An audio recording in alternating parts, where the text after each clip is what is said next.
Familiak saio berri batera, gaur ekainak 9 astelena bi elkarrizketa izango ditugu. Alde batetik, Usue Serrano egongo da hemen platoan. Usue voluntario moduan egon zen El Salvador Elkartasuna elkartearen proiektu batekin eta bere esperientzia kontatzera dator. Eta beste alde batetik, Josu Reparazekin egongo gara, ikastolen elkartetik datorrena. Ikastolen elkarteak Jul sari banaketa egin zuen ekainaren 4an eta honen inguruan hitz egitera dator. Baina bi elkarrizketa hauekin hasi baino lehen goazen gure betiko edukia ikustera.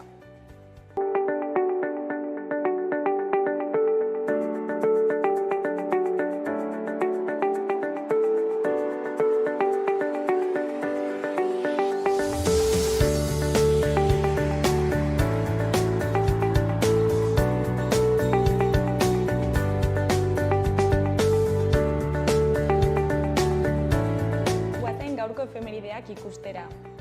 Gaurko egun batean, 1808ko ekainaren 9an Jose Bonaparte sartu zen Donostian. Egun batzuk lehenago Espainiako errege izendatu zuen bere anaia Napoleonek. Donostiarrek nahiko harreman ona izan zuten okupatzaile frantsesekin, honek iraun zuen 5 urteetan.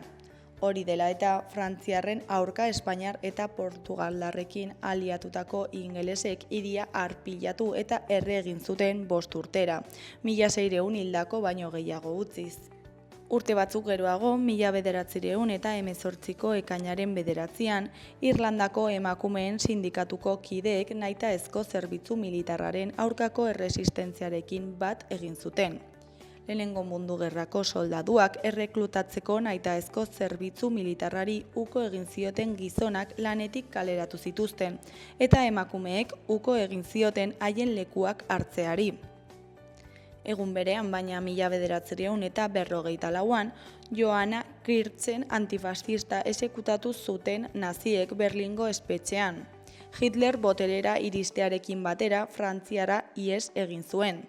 Handik Alemaniar oposizioarekin kolaboratu zuen, batez ere bere kide zen SDP alderdia sozialistarekin. 1942an bitxiko erregimen kolaborazionistak Frantzian atxilotu eta Gestaporen eskuetan utzi zuen. Hasieran 10 urteko zigorra jarri baizioten ere, epaitegi naziek bere kasua berraztertu eta dekapitatzea erabaki zuten traizioa egotzita. Eta bukatzeko 1981ko ekainaren 9an, Lemoizen nuklearraren kontrako eguzki irribarretsu ikur erraldoia ipini zuten zentralaren erreaktore baten kupulan. Energia nuklearraren aurkako langilez osatutako ekintzaile talde batek egin zuen.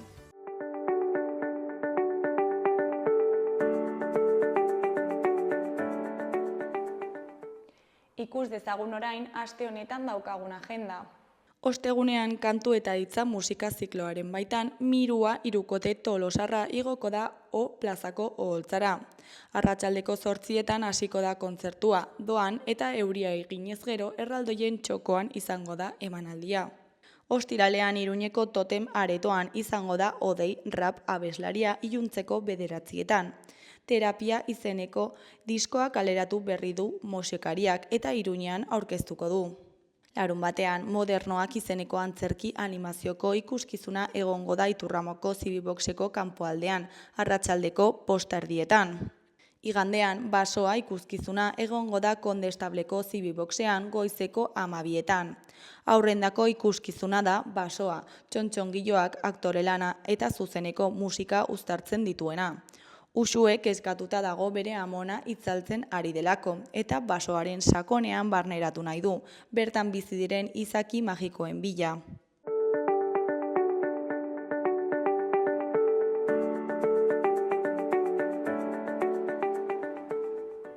Ikus dezagun gaurko egunkarien azalek zer dioten. Diario de Noticiasen titular nagusian, iktusa izan duten nafarren ia erdiek hipertentsio arteriala zuten. Gaixotasun horren intzidentzia 121 murriztu da azken hamarkadan. Urteko batez bestekoa 1004 kasu azken 5 urtekoan da. Argazki nagusian, 7 konpartsa eta 10 dantzari Navarra Arenan ospatutako jaialdian, familiarteko publiko gorri-zuri baten aurrean. Honen titularrean Arena Sanferminzalea, erraldoiak, dantzariak eta iruindarra gora musika erraldoia jaialdian, Anela eta Odei Largirekin. Hori koloreko berrietan, alde batetik Sabino Kuadra Lasarte 1978ko San Ferminak biktimarioak liburuaren egilearen arabera. Martin Villak paper garrantzitsua izan zuen trantsizioaren alderdi errepresiboan.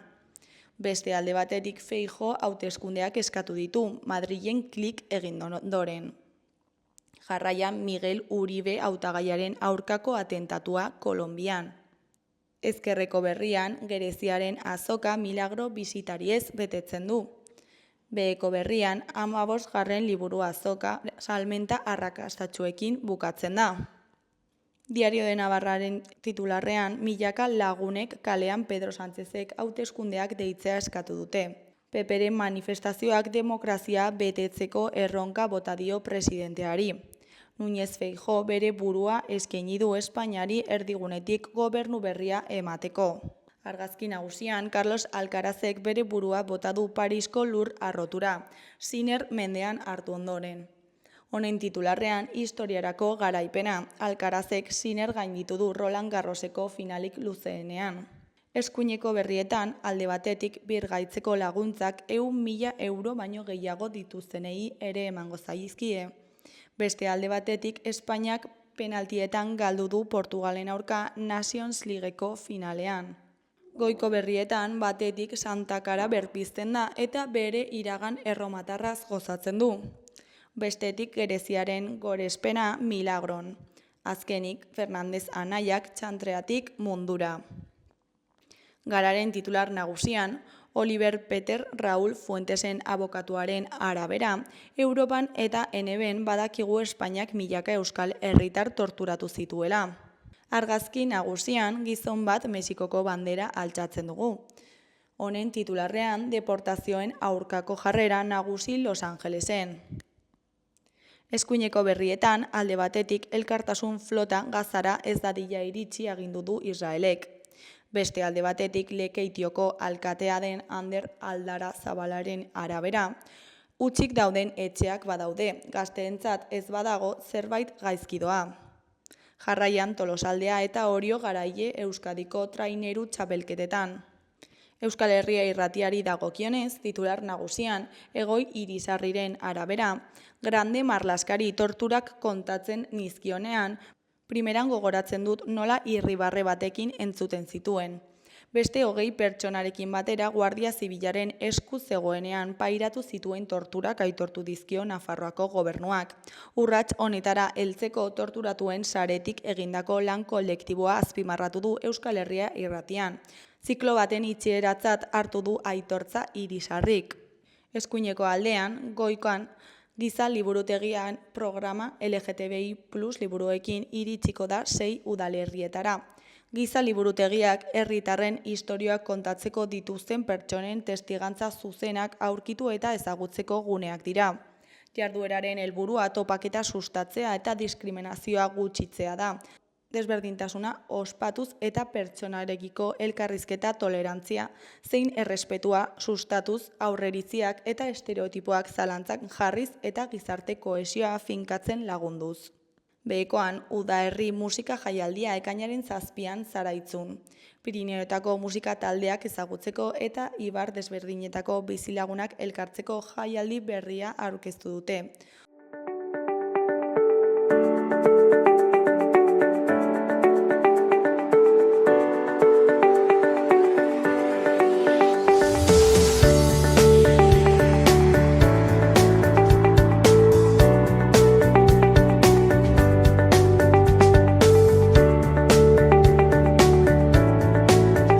Kaixo, lehen aipatu dugun bezala, orain Uxue Serranorekin gaude. Kaixo, zer moduz? Kaixo. Bueno, voluntario moduan El Salvadorren egon zinen, ezta? El Salvador elkartearekin, elkartasun elkartearekin. Eta, bueno, zer moduz joan zen? Pues super ondo, banago super pozik izan duan esperientziarekin, eta da gomendatzen diot Nafarroako eta munduko gazte guztiei, eta banago super pozik. Osea, izan ditugu gure gora beherak, eta izan da abentura bat, baina errepikatuko nuke 1000 aldiz. Eta zertan datza proiektua kontatu guzu pixka bat? Bale, gure proiektua, ni egon nintzen Valeria eta Nuriarekin. Eta gero Amaia eta Paula egon ziren beste proiektu batean. Eta nirean da nola makroproiektua edo betiko proiektua deitzen da. Eta hor egon zen gerra bat, eta gerra garaia eta gero, hemengo 2 mediku hor egon zirenak sortu zuten El Salvador elkartea. Eta orduan, nire proiektuak edo egon nahi zen proiektuak bereiziki lan egiten du urarekin. Osea, pertsona guztiek izateko ura edateko eskubidea. Eta orduan sortu zituzten putzuak, berritzen dituzte ura daramaten gauzak eta hola, eta mundu horretan. Baina ni erizaina naizenez, proiektu horretan lantzen da asko genero perspektiba, ez dakitola esaten den euskeraz, baina mundu hori. Orduan lantzen da asko emakumeekin. Eta emakumeei bere enpresa edo izateko eta irakasten zaie beraiek izateko autosuficiente. Orduan, beraiekin lan egiten da, eta baita ere badago beste proiektu bat hor sartua, bularreko minbitzea prebenitzeko eta zitologia egiteko. Orduan, ni erizain moduan egon naiz gehiago hor. Baina lantzen da bereziki hori, uraren nola tematika eta guzti hori, eta da nola diru gehien daraman proiektua, putzuak egitea kostatzen delako asko, baina gero ez bakarrik, osea ez da ematen hemen badaukazu ura, baizik eta baita ere, en plan, zu garrantzitsua zara, eta zurekin landu nahi dut nola tematika hauek. Eta orduan pixka bat nola mundu horretan. Osea, ematen diezue baliabideak haiek bakarrik egin izateko, ez? Egiten, da superpolita egiten da nola, deitzen da kapital semilla. Niretzat da superpolita nola da metafora bat, baina da beraiei emakumei eskaintzen zaie proiektu bat sortzeko aukera eta sartzen dina ikastaro batean, 3 hilabete horrela, eta ikasten dute finantzia eta guzti, eta orduan horrekin aurkezten dute proiektu bat, eta elkartorren diru bat ematen zaie beraiei, eta orduan horrekin erosi behar dute tresna bat bere proiektua egiteko edo eta egiten da modu horretan, eta da pixka bat nola tristea baino, dirua ez zaie ematen dirua eta jazta, baizik eta joaten dira beraiekin gauzak erostea, bestela gertatzen zena da gizonezkoek hartzen zutela emakumeen diruak, eta orduan diru hori galtzen zen. Orduan orain badaude egiten, beraiekin erosketak egitera joan, erosi nahi dutena eta proiektua sortu beraiekin. Eta orduan ja proiektua dutena eta martxan jartzen denan, ja esan dute, hau jazta. Eta orduan sartzen da beste emakume talde bat. Eta horri urtero. Eta hori egiten da makroproiektuan, eta oso polita. Eta hango emakumeen ikuspegia zein da? Eske badaude super eskertua. En plan, igual ikusten gaituzten, nola, igual pixka bat goraipatuak hori ez zaidala gustatzen. Baina hori badela super eskertuak bestela, hau gabe beraiek badaude etxean, ez dituzte ikasketarik, eta orduan, badakite egiten pila gauzak, baina inork ez die jarri nola, venga, hau egin dezakezu zu bakarrik. Eta orduan badaude super eskertuak, oraindik banago harremanetan emakume pilarekin, eta da super polita. Eskertzen dute asko. Asko delako nola ez gara etortzen, eta egiten dugu zerbait eta joaten gara, baizik eta zuekin ikasten dugu zerbait, eta hau zuretzat zure bizitzarako baliogarria da. Orduan nik uste dela polita. Eta haien pentsatzeko modua oso ezberdina ikusten duzu? Bai. Eske hau da, pixka bat, nik uste jaio garela leku desberdinetan, eta orduan ez garela desberdin, eta orduan gure pentsatzeko modua dela super desberdin. Igual, heltzen zara eta da pixka bat txokante, baina azkenean eske pentsatzen dugu super desberdin. Baina bai, nik uste lan egiten dugun emakumeekin, porque ematen zaizki erramientak, baina baita ere diruan nahi badute egin behar dute tailer bat deitzen dena la violencia que sufrimos por ser mujeres, olako zerbait. Orduan lantzen da beraiekin, en plan, nola atera zure gizonezkoarekin gaizki bazaude, jotzen bazaitu, olako gauzak, nola atera hortikan, ze baliabide dituzten, ze gauza diren nola normalak eta zein ez, en plan, harremanatean jartzeko nola modu osasungarriak, eta, en plan, nola olako gauzak lantzen dira asko. Orduan, pentsatzeko modua da oso ezberdina, baino ikasi aldugu asko emakume horietaz. Osea, badaukate resilientzia ikaragarria, eta nola bizitza ikusteko beste puntu bat, baino bai hartzen direlan plan, ni emakumea naiz eta gizonezkoa izateagatik ezin didazu edo zer egin. Osea, igual, bagaude beste puntu batean, baino berakiek niretzat dira superindartsuak. Orduan bai. Osea, pentsatzeko modua pixka bat desberdina, baino da polita baita ere. Eta hango egoera orain, gaur egun nola dago? Ezakit aldatu den asko? Hau, egon gaitezke 2 ordu hitz egiten. Eta hori bai horko jendeak eskatu ziren gauza bakarra zen Usue, joaten zarenean Nafarroa kontatu hemen bizitzen ari garena. Hori badaukaten nola sentsazioa hemen uste dugula badaudela superondo. Eta ez dakit nola esan, baino direla eskubide guztiak dituztela, eta emakumeak ez dituztera erailtzen, eta eskera hiltzen dute pila emakume egunero. Orduan, gauza da orain, eta nire zonaldean bereziki, porque bakoitzak badauka bere pentsatzeko modua, baino bai esan zidaten, orain badagoela Bukele presidente bezala, eta egin dituela gauza honak bai, delako supersegurua, ez da hipermega segurua, baino supersegurua, baino segurtasuna lortzearen truke galdu dituztela kriston eskubidea. Eta orduan, badaude orain pixka bat nola... niretzat ez da normala txikiekin egotea parke batean eta militarrak egotean nire ondoan. Ni ez naiz eziola eta niretzat da violentzia. Eta orduan hor, egunerokoan badaude militarrak eske beti. Eta hori ez zaio gustatzen haiei. Eta orduan da pixka bat arraroa eta zure iritzia emateko eskubidea galtzen ari dute pila. Emakumeek zuten nola instituto bat, zure bikotekideak jotzen bazaitu dela, joan alzinela. Bukelek kendu du, jarri du diru gehiago militarrei eta kendu du hori. Orduan, edo joatea al centro de salud eta ez egotea nola ezer. Eta esatea, eski joan barzara zure etxera hemen ez dagoelako ezer. Ura eta orduan da pixka bat nola eskubide batzuk galtzen ari dituzte, segurtasunaren gatik. Hori da bakoitzaren pentsatzeko modua, baina nire zonaldean justu esan zidaten Usue mesedez joaten zarenean kontatu hemen ez dela gertatzen ari telebistan ikusten den guztia. Nik uste punto kritiko bat badaukazu badakizula, baina eski hemen badauzkagu notizia batzuk direla nola eski hau ez da errealitatea hor dagoen betiko jendea, porque hiri batean bizitzea, baina komunitate batean bizitzea da guztiz kontrakoa. Orduan pixka bat hori. Inbertitu dute gehiago militantzian edo segurtasunean eta beste utzi dute pixka bat alboan. Bai. Eta zu joan zinenean ara, ezakit zer aldatu den zure ikuspuntua, hango ikuspuntua aldatu da, tipo joan nintzen pentsak erabatekin eta itzuli naiz beste batekin. Igual, hau pixka bat gorra, baina igual kontroletu naiz, igual nire pentsatzeko modua baizela pixka bat errazista. Nahi gabe, eta nituela gauza batzuk ziren hola Usue igual hau, honi eman baldiozu, behar diozu buelta bat gehiago, igual ni hemen pentsatzen nuen plan, ni bai superirekia naiz, eta bai, egin dezaket edo norekin, eta igual hor kontrolatu naiz, egin behar dua lan bat horretan, eta hemen nola, organizatu behar duena nire burua. En plan, igual, bueltatu naiz pentsatzen, porque jende guztia ez orain baloratuko duzu gehiago duzuna. Eta ni bai, baina igual ikasi dut bizi gaitezkela gutxirekin, baina gure oinarrizko eskubideak behar ditugula mundu guztian.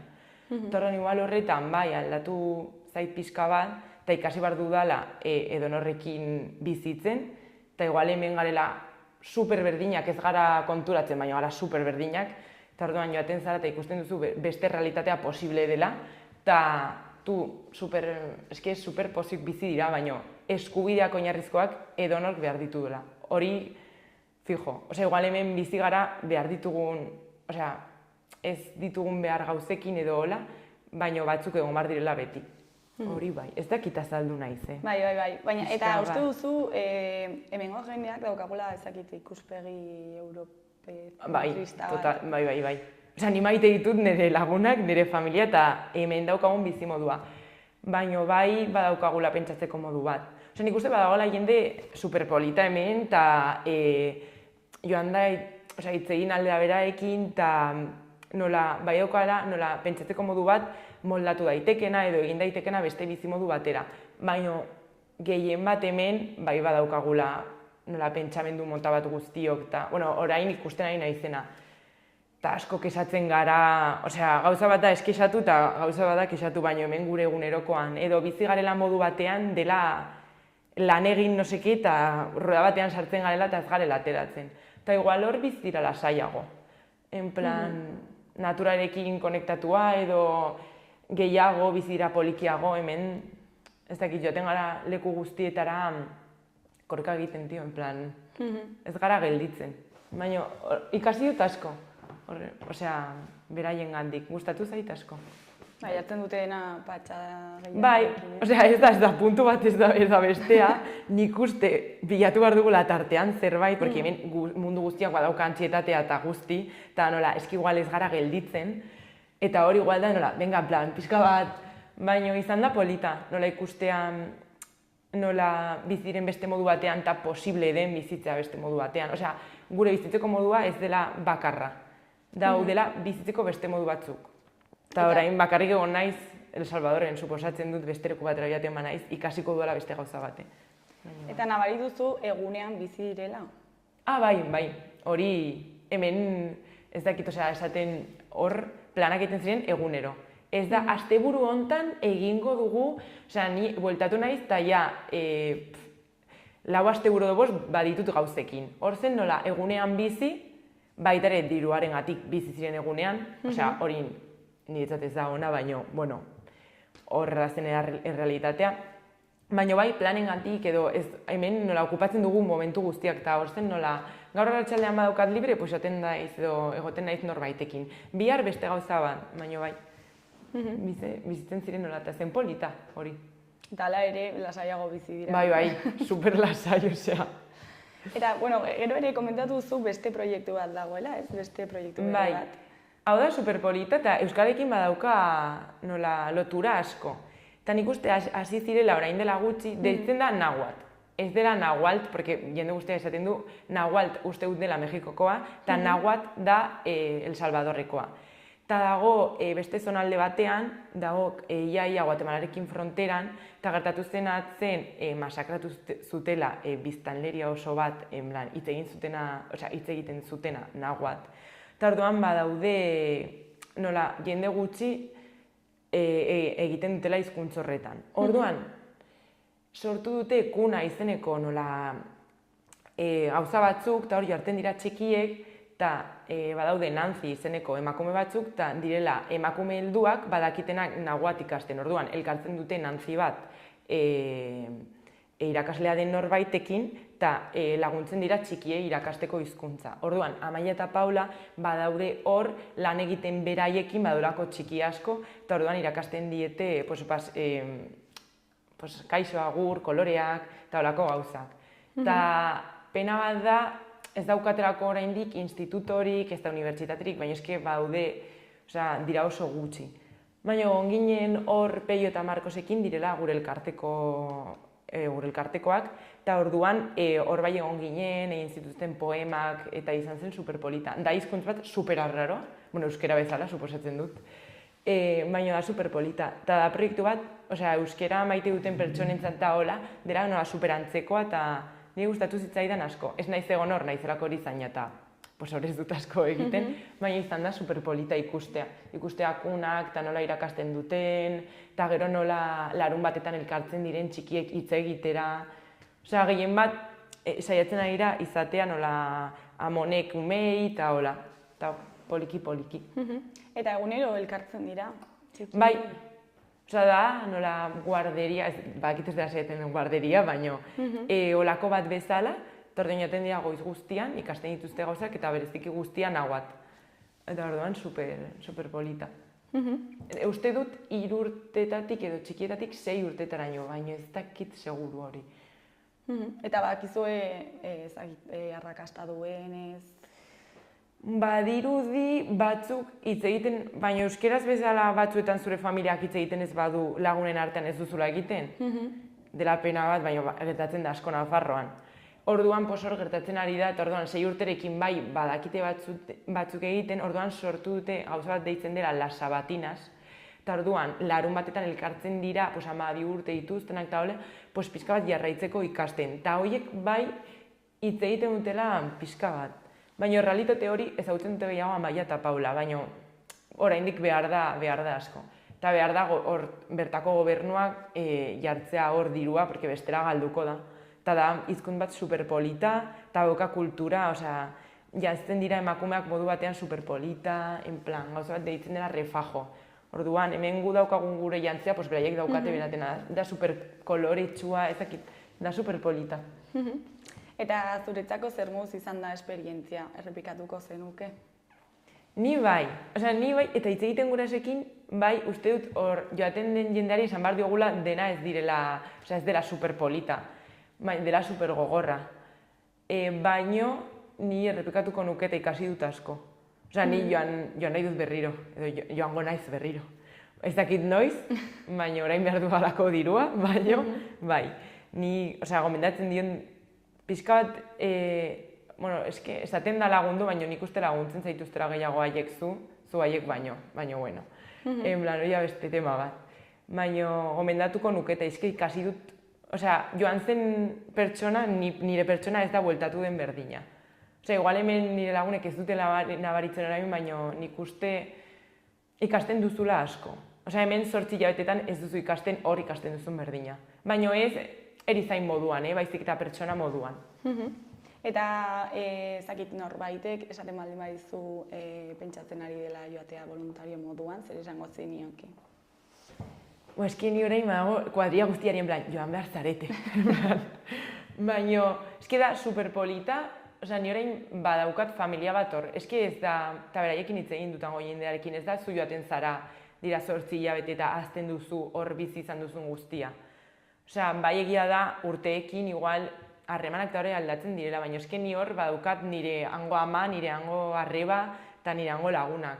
Orduan niretzat da superpolita eta joan, gogoak baditu animatzen dut.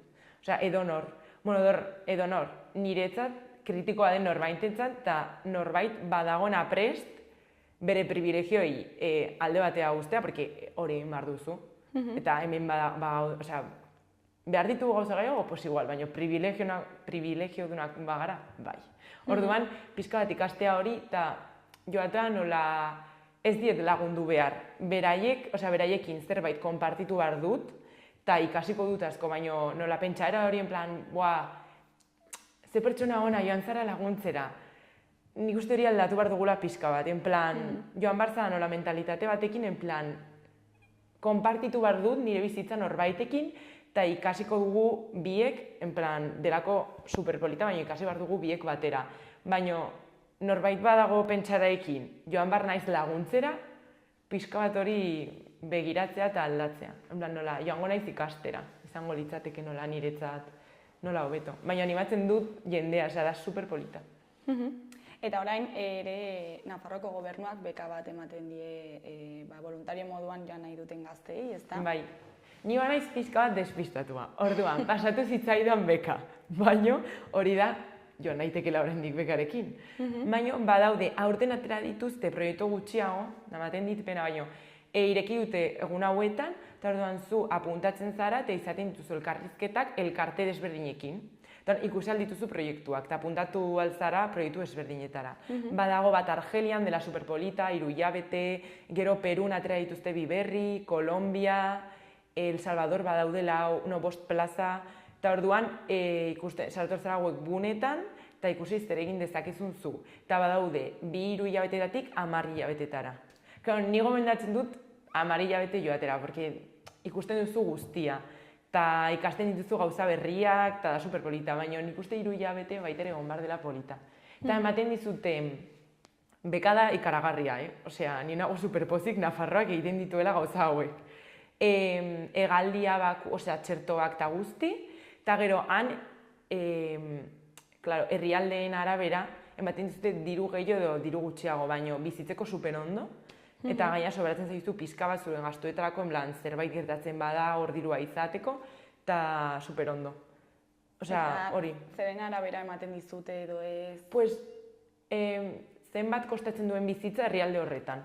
Osea, adibidez, ni El Salvadorren $300 egiten zuen hilabetea super ondo. Hemen $300 pues, ezin duzu ezer egin. Orduan, pues, hor baita ere, herrialde bakoitzaren errealitatea da desberdina. Orduan, da bizikalitatea eta guztia desberdina, eta zenbat balio duen bizitza da desberdina. Orduan, horren arabera, ematen dute bat edo beste. Eta zauden denboraren arabera. Baina galdiak eta guzti ordaintzen dute beraiek. Baitere nola da, be participai, kuentanos, da nola horregon eta gero bueltatzen zarenean kontatu hemengo gaztei, hemengo pertsonei gure dirua nora doan, porque azkenean da Nafarrotar guztien dirua, eta gero zer egiten ari den, zuretzat nola izan den, beste pertsona bat joan daiteken edo ez, orduan nik uste dela polita. Osa, nola hor konpartitu bizitza eta gero hemen kontatu beste herrialde baten errealitatea. Ni gustatzen zait asko, beka hori. Eta mundu guztiari ematen diote beka edo limitatuak dira?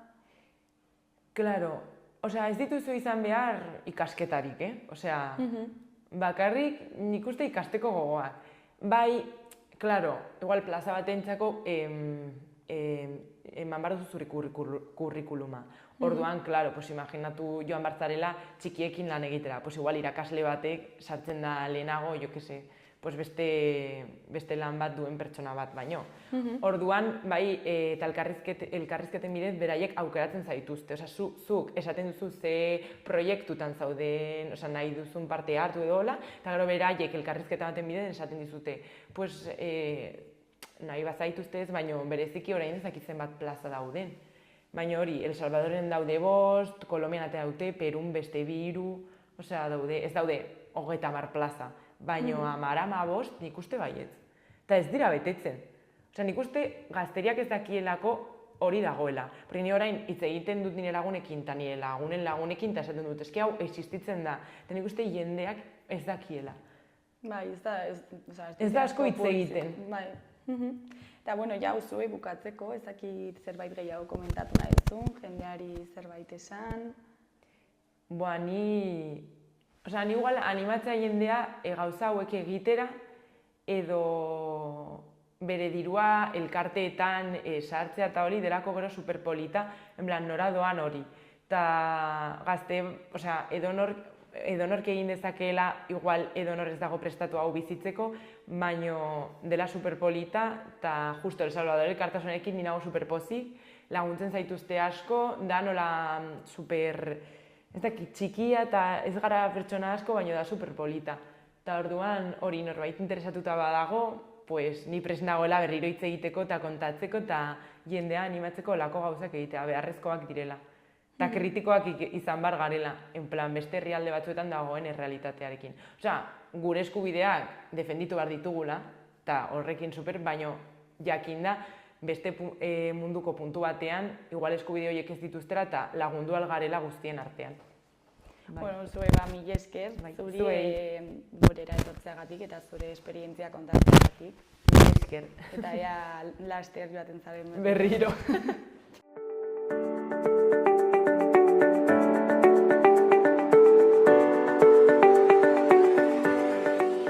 Gaurko eta biharko eguraldiaren iragarpena ikusiko dugu orain. Gaur, astelena, eguzkia jaun eta jabe izango da eta temperaturak gora egingo du. Barnealdeko maksimoak nabarmen igo eta zenbait lekuetan 30 gradu ingurukoak izango dira. Kostaldekoak baxuagoak izango dira 23 eta 25 gradu artekoak. Eguzkitsu egongo da orokorrean, goizean goiz, lainoa eta bero-hodei batzuk ager daitezke. Arratsaldetik aurrera, barnealdean bero-hodeiak garatuko dira. Haizea aldakor ibiliko da, arratsaldean ipar ekialdeko haizea izango da nagusi. Asteartean uda giroa nagusituko da.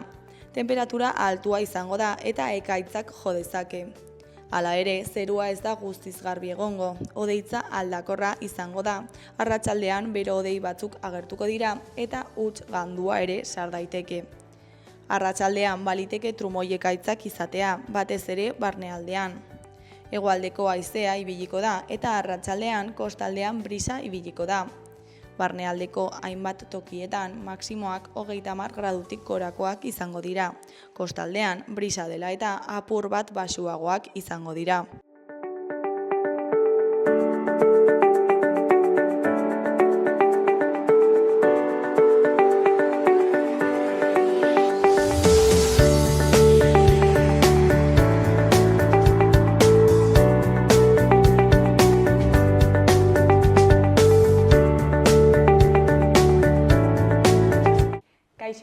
aipatu dan bezala, orain Josu Reparazekin haude, ikastolen elkartetik datorrena. Kaixo, zer moduz? Kaixo, egunon. Bueno, Jul sariaren inguruan hitz egitera zatoz, ezta? Ja, kainaren lauean, okerez banago sari banaketa izan zela. Eta, bueno, zertan datza hau kontatu guzu pixka bat. Bueno, Jul literatur lehiaketa hau, sari hau, da orain dela 27 urte ikastolen elkartean sortu zen ideia bat. Ideia honen bitartez, gure lehenengo helburua zen jakina ikasleek irakurtzaletasuneko gogo hori izatea, sustatzea irakurketaren atzean dauden onurak, bereziki disfrutatzea irakurtzearekin, konektatzea ere beste mundu posible batzuekin, eta horrela sortzen da ideia, ez? Hau da egitasmo zehaz bat, baina atzetik lan handia daukana bereziki hori, ez? Ikasleak motibatzen irakur dezaten, beraien gustoko liburuak aurkitzen, lehenengo hori, ez? Laburpen tentagarriak egiten, beraiek irakur dezaten, eta horrela sortzen da egitasmo hau.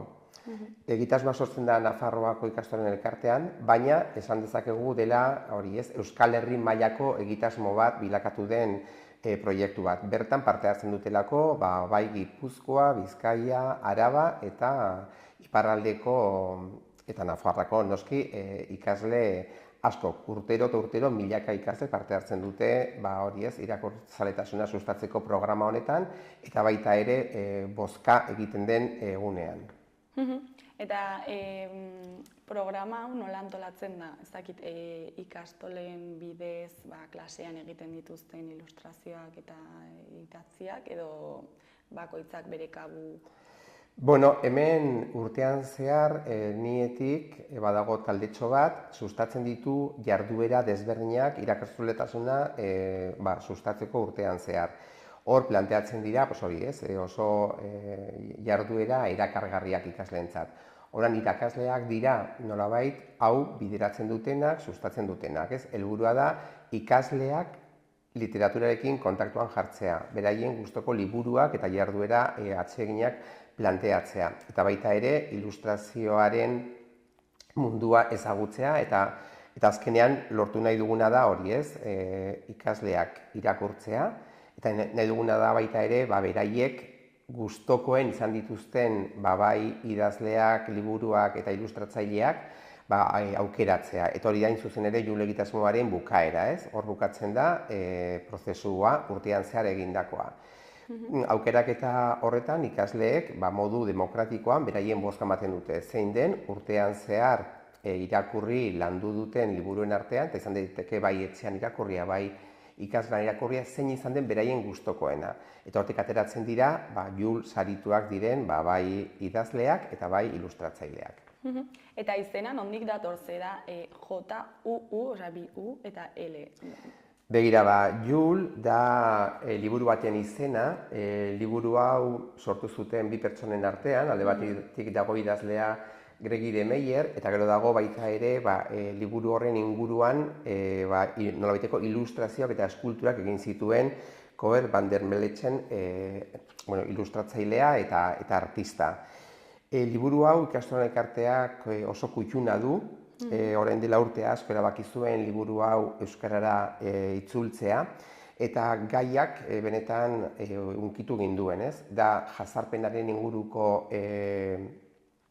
liburu bat, egian orain osoikoa da hitz egitea jazarpenaz eta dauden jazarpenaren kontrako programetaz, baina momentu honetan hau etzen ainarrunta. Orduan ikusi genuen liburu honek zeukala hori ez, uniberso horretan murgiltzeko aukera, ez? Da ikusteko zein gogorra den pertsona batek bere ezaugarri fisiko batzuengatik, kasu honetan hilek izkurra eta gorri-gorria duelako, bizitzea beste gelako kideen etengabeko burla, mespretsua, iraina, violentzia, ez? Eta liburuak murgiltzen gaitu mundu horretan, eta hori da helburua literaturaren baita ere, ez? Jendea sartzea historia batzuetan, eta nolabait ere konektatzea pertsona horrek bizi duenarekin. Eta liburuak badauka bukaeran itxaropen mezu bat, dagoelako pertsona bat benetan hori ez, laguntzen duena pertsona hau egoera horretatik, eta ja dagoenean ja nolabait erabat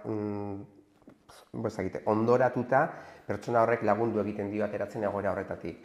Orduan, horregatik erabaki genuen liburu honetan biltzen delako bai literatura eta bai artea, eskultura eta eskultura horiek gero ilustrazio bilakatu ziren, eta hortik sortu zen gure ideia, ez? Liburuak unkitu gintuelako, erabat unkitu zuelako gure bihotza, eta baita ere biltzen zirelako bi elementuak. Eta hortutik aurrera, egitasmo honek hori du izena, Jul sariak. Eta sari honen barruan ezakit kategoria ezberdinak dauden, adibidez, ikasleak ez dira izango berdinak, ezakit, LH-ko bat, DBH-ko baten aurka lehiatzen delako ez? Hori da, bai, literatur lehiaketa honek oso kontutan dauka ikasleen adina, oso ezberdinak dirilako liburuak adin horien arabera. Kategoriak dira haur hezkuntzako 3 urte, 5 urte bitartekoa, hori da kategoria bat.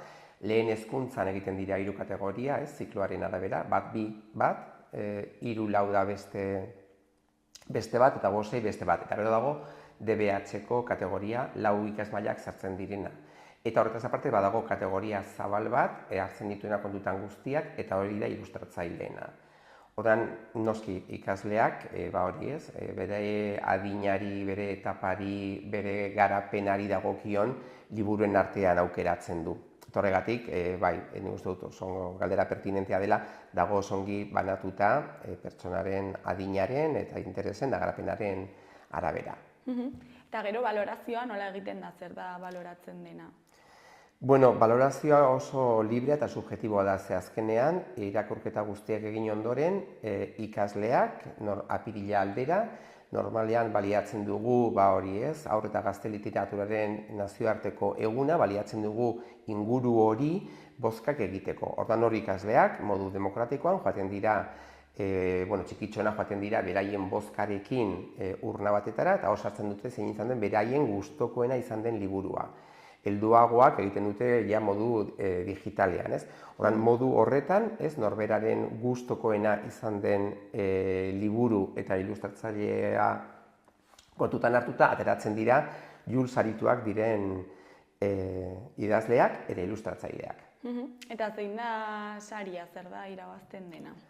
Bueno, saria hasiera-hasieratik izan da artelan bat, gehienetan izan dira Nafarroako artistek espreski Jul ekitaldi horretarako sortzen duten artelan bat, beti izan dira, hori ez, egon da denetik ez, artearen espresio ezberdinak egon dira margoak, aurtengoa bezala, egon dira serigrafiak, egon dira eskulturak, eta hor artista bakoitzak konektatu du alde batetik edo bai Julen liburuaren izakerarekin, Julen izenarekin konektatu dute literaturarekin, eta hortik sortu dute, hori ez, oroigarri bat, nolabait, Jul saritua izan zenaren, hori ez, adierazle bezala geratzen dena historiarako.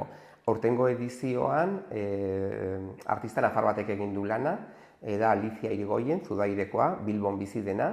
Honek natura izugarri maite du, bereziki Urbasako paisaiak, eta aurten egin duena izan da hori, olio bat, tipul paper gainean. Egin dituen sari guztiak denak dira erabat ezberdinak, oso persona minuziosoa da eta bere ariketa guztiak dira maitasun ariketa bat, eta enkargoa egin genion dela urte bat, eta urte horretan zehar paisaia aldakorra den bezala, bere obrak ere aldatu egin dira, eta baditugu udaberriko obrak, udakoak, udazkenekoak eta negukoak, ez? Orduan, paisaia ere eta natura da baita ere, hori ez, literaturaren eszenatoki bat, da babesleku bat, eta horregatik iruditu zaigu aurten, pasatu gara obra abstraktuetatik askotan, aurtengoa da obra erabat realista, ez bakarrik realista, hiperrealista, eta konektatzen gaitu, hori ez, gure naturaren izaera horrekin. Eta sari bakoitza orduan da obra ezberdin bat, ez? Hori da, aurtengoak dira oso obra ezberdinak, ekitaldian izan zen oso deigarria, ze sarituak izan ziren idazleak eta ilustratzailea beraien artean konparatzen zuten berai tokatutakoa, ez? Hori Raquel nire kideak antolatzen du ekitaldia eta egiten du prozesu urtean zehar, eta aukeraketa hori izan zen ere horrela, ez? Eta izan zen oso politek guztia, begira, niri uda tokatu zain, niri uda berria, izan zen oso polita. Eta aipatu dugun bezala, ekainaren 4 izan zen ekitaldia, eta zer moduz joan zen? Begira, ekitaldia egiten da urte oro Nafarroineza ospatuko den herrian edo inguruan.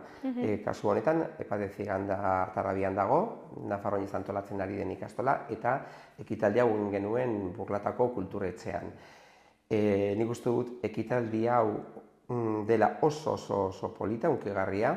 Idazleek eta ilustratzaileek egoten dira gogotan etortzeko, pentsa, batean bat etorri zen Alemaniatik espreski ekitaldira, eta orduan ekitaldi horretan egiten da sarrera orokor bat, dago ikastola antolatzailearen, lehendakariaren diskurso instituzional bat, egon zen Maider Nuen, gero dago nieko lehendakariaren Oie San Jorjoren diskurso bat, nik neko egiten dut, emango den oroigarriaren, astelanaren azalpen labur bat, eta gero, noski, ekitaldi guztian daude bai dantza, bai musika, kasu honetan, Epadezigan dauko abest batzat parte hartu zuen, oso abesti politekin, eta gero egon zen ere sagardantza zoragarri bat ikasleen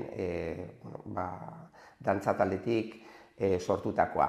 Eta horretaz gain, eta da momentu oso berezia, ateratzen dira banaka sarituak izan diren idazleak eta ilustratzaileak kategoriaka, eta adin horretako ikasle batek liburua irakurri duenak eta noski eta agian botua eman duenak idazle horren alde, egiten dio galdera bat zuzenean idazleari eszenatokian, ez? Hor sortzen da oso momentu polita, ez? 4 urteko umetxo horrek galdera egiten dionean idazleari, batzuk dira oso galdera personalak, beste batzuk dira lotutakoak sortze prozesuarekin, beste batzuk dira bere inspirazio iturriekin, beste batzuk bere idazteko teknikarekin, oso galdera desberdinak, eta sortzen da hor oso momentu polita, eta hortxe, galdera bukatu ondoren da idazlearen edo ilustratzailearen erantzunarekin batera, bukatzen da saria ematen, eta egiten da argazkitxo bat historiarako. Ekitaldi honetan parte hartzen dute baita ere ordezkari desberdinek, eta esan dezakegu dela oso ekitaldi polita, mimo ondiz prestatutakoa, eta benetan konektatzen du hori, ez? Azkenean biltzen dira espazio berean, idazle desberdinak, beraien artean batzuk harremana dute, beste batzuk ez, ilustratzaile desberdinak, eta importantena elkartzen dira baita ere, liburu hori irakurri, bozkatu duten ikasleak. Orduan, hor sortzen da, irakurketaren inguruko komunitate bat, eta da oso momentu berezia. Berezia eta polita baita ere. Hori da, bai. Eta parte hartzearen aldetik, zer moduz joan da aurten? Partaidetza dago oso egonkortuta, partaidetza da oso zabala. Ia 10.000 ikaslek hartzen dute parte prozesu honetan eta bozka prozesu honetan, batzutan 15.000 ere iritsi gara. Orduan, egia da oso partaidetza zabala dela, eta guretzat oso pozgarria da, ez? Lan handia ematen duen kanpaina bada, baina gero baditu bere fruituak, ez? Eta guretzako euskarazko irakurketa sustatzea benetan garrantzitsua da, ez? Egitasmo honek hori du helburu, ez? Euskarazko irakurketa sustatzea, ez? Euskal idazleek sortu berriena dituzten liburuen irakurketa eta bozka, edo baita ere gaztelera sortuak izan diren liburuak, baina euskaratuak izan direnak, ez? Hemen ez dira bozkatzen liburu klasikoak, bozkatzen dira azkenengo 2-3 urteetan argitaratu diren liburuak, ez? Orduan, gure helburua bada, ez, sustatzea beti Txanagorritxoren aldeko bozka, baizik eta sortu berriak diren liburuen irakurketa eta bozka, ez? Orduan, guretzat hori oso kutxuna da, ikastolontzat hori, ez, euskera eta euskal kultura sustatzea guretzat dira gure lehentasun bat, orduan irakurzaletasuna da horrekin lotutako helburu oso garrantzitsua. Eta datorren urtera begira, ez dakit zerbait aldatuko duzuen, zerbait hobetzeko dagoen? Kanpaina berez dago oso egonkortuta, ez? Sistematika berdina da. Aldatzen dena da, taldeak proposatzen dituen irakurtzaletasunako jarduerak, ez?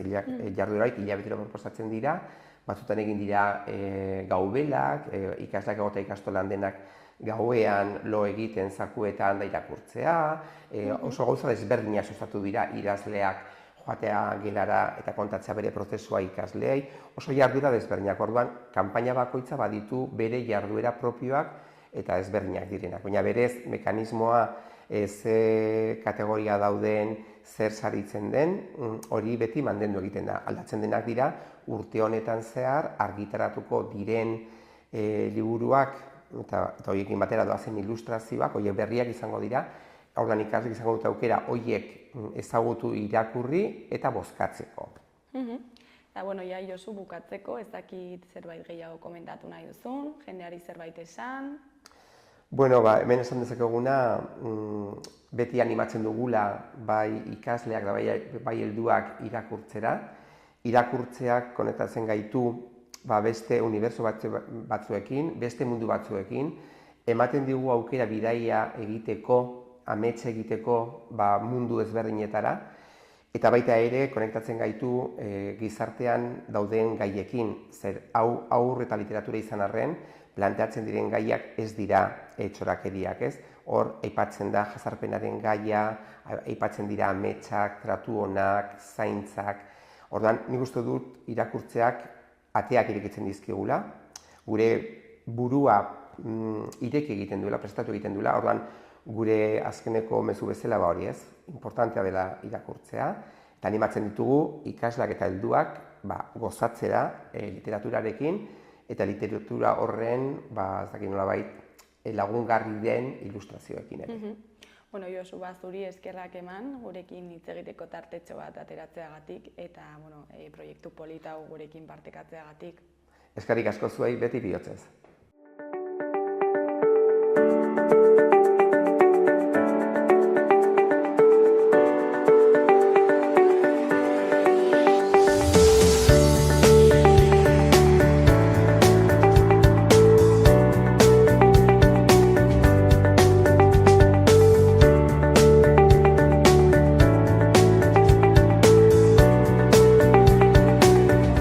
Saioa bihar itzuliko gara eduki eta elkarrizketa berriekin. Mi esker zuen arretagatik, bihar arte.